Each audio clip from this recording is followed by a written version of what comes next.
After the welders had done their work on the line, a self-propelled machine supported by a side-boom tractor cleaned rust and scale off the surface of the steel with a battery of cutters and painted it with a primer. Behind the cleaning and priming machine came another self-propelled and still more complicated piece of mechanism. This was the coat and wrap machine. It performed several functions at once. It flooded the surface of the pipe with coal tar enamel at a temperature of 475 degrees, fed through a hose from a traveling kettle. Then it embedded glass floss in the coating for reinforcement, and finally wrapped the pipe in asbestos felt. Thus, the pipeline was protected from corrosion underground.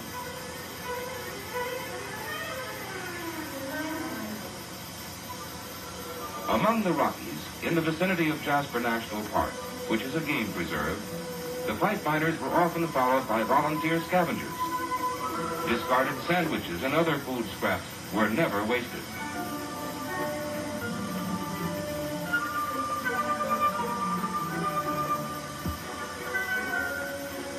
Continuous sections of pipe as long as 4,000 feet were dealt with at a time where the terrain permitted.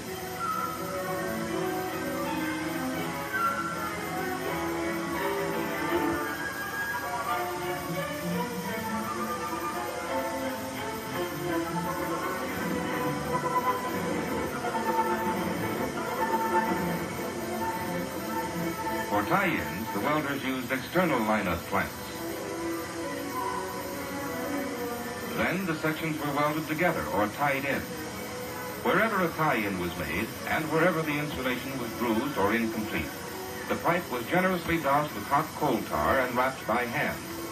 The next step was to lower the pipe into its trench. The big tractors with their side booms gripped and held the pipe aloft in wide slings. Then, on signals from the foreman, the operators eased the line down into its prepared bed.